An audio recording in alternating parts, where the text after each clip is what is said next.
গ্রামে ৩০ বছর ধরে পুরুষের প্রবেশ নিষিদ্ধ, তবু অন্তঃসত্ত্বা হয়ে পড়ছেন এই গ্রামের মহিলারা। ভাবছেন গল্প?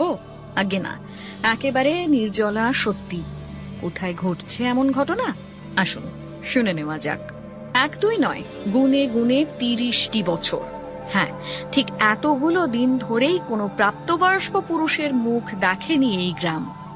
এই গ্রামে কোনো পুরুষের প্রবেশ করার অধিকার পর্যন্ত নেই। গোটা গ্রাম জুড়ে থাকেন কেবল মহিলারা। অথচ সেই গ্রামেই কিনা ঘটে গ্রামবাসী মহিলাদের অন্তঃসত্ত্বা হয়ে পড়ার মতো ঘটনা।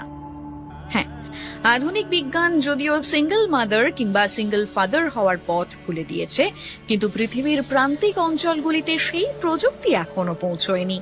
প্রাকৃতিকভাবেই সন্তানের জন্ম হয় সেখানে। এই গ্রামটিও তেমনই এক প্রত্যন্ত গ্রাম। গ্রামটির ভৌগোলিক অবস্থান দক্ষিণ আফ্রিকায়, যার অনেকখানি অঞ্চল জুড়ে এখনো বসবাস করেন আধুনিকতার ছোঁয়া না পাওয়া বিভিন্ন উপজাতির মানুষরা। তার উপর কোনো শহরের কাছাকাছি এলাকায় নয়, এই গ্রামটি গড়ে উঠেছে ঘন জঙ্গলের মধ্যে।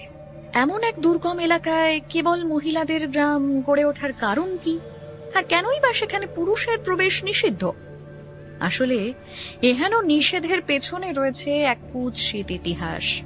কালো মানুষের দেশ আফ্রিকা বারবার শ্বেতাঙ্গ সভ্য মানুষদের নির্মম অত্যাচারের শিকার হয়েছে, যার সবচেয়ে বড় দৃষ্টান্ত দাস প্রথা। এই গ্রামটিও প্রকৃতপক্ষে তেমনই এক অত্যাচারের ফসল। ১৯৯০ সালে গ্রামটি গড়ে তোলেন ১৫ জন মহিলা। ব্রিটিশ সেনাদের হাতে ধর্ষিতা নির্যাতিতা হয়েছেন বলে অভিযোগের আঙুল তুলেছিলেন এই ১৫ জন মহিলা। তীব্র ঘৃণায় কোনো পুরুষের সঙ্গেই আর থাকতে চাননি তারা। সেই কারণেই তারা এই গ্রাম গড়ে তোলেন এবং সেখানে পুরুষদের প্রবেশ পুরোপুরি নিষিদ্ধ করে দেন। এই গ্রামে অত্যাচারিতা মহিলাদের আশ্রয় দিতেও শুরু করেন তারা। বর্তমানে প্রায় ২৫০ মহিলা রয়েছেন ওমোজা নামের এই গ্রামে। কিন্তু ঘটনা হলো, পুরুষ প্রবেশ নিষিদ্ধ হওয়ার পরেও গর্ভধারণ করছেন গ্রামের মহিলারা। না, কোনো অলৌকিক উপায় নয়। আসলে গ্রামের আশপাশের অঞ্চলের পুরুষদের মধ্যে থেকেই নিজেদের পছন্দ মতো সঙ্গী নির্বাচন করেন তারা। কিন্তু গর্ভধারণের পরই আর সেই পুরুষের সঙ্গে কোনো সম্পর্ক রাখেন না।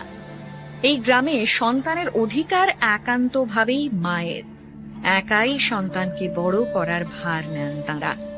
আর এইভাবেই নিঃশব্দে এক আন্দোলন জারি রেখেছেন প্রত্যন্ত পৃথিবীর এই মানুষেরা।